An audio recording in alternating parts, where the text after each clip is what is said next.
Արցախին դավաճանողը չի կարող չդավաճանել մեր ինքնիշխանությունն ու անկախությունը, քանի որ Արցախը սերտորեն միշտ կապված է եղել մեր անկախության հետ։ Եթե մենք Արցախյան ազատամարտում չհաղթենք, մենք չենք կարողանա ամրապնդել մեր անկախությունը, նույնիսկ այս դե յուրե անկախությունը, որը ձեռք բերեցինք 1991 թվականին։ Մի ղեկավար, ով իսկապես ուզում է բարձրացնել Հայաստանի ինքնիշխանության ու անկախության մակարդակը, չի կարող մոռանալ Արցախի մասին եւ սրբացնել ներկայիս Հայաստանի սահմանները, իր իսկ խոսքով իրական Հայաստանը։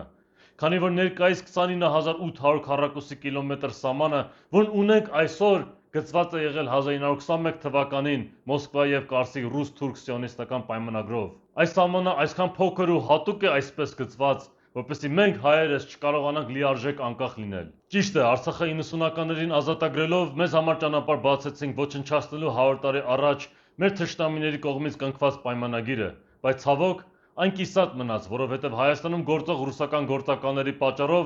մենք այդ հաղթանակը չկարողացանք ամրագրել թղթի վրա եւ Արցախը ամբողջությամբ միավորել Հայաստանին։ Թշնամական քարոզչությունը մեծ տարիներ շարունակ ուզում էր համոզել, որ առանց Արցախի մենք կարող ենք ավելի խաղաղ ու անկախ ապրել, որը տրամագծորեն հակասում է տրամաբանությանը, քանի որ ճշմարտությունը ամբողջությամբ հակառակն է։ Նիկոլ Փաշինյանը, լինելով Լևոն Տեր-Պետրոսյանի աշակերտը եւ հայրենադավ գործի շարունակողը, իր քաղաքական կարիերայի հենց ամենասկզբից էլ եղել է այս ազգավեր գաղափարի կրողը ու քարոզողը։ Եվ հենց նա ոչ միայն շարունակում է այս նույն թշնամական ու հակահայկական քարոզչությունը,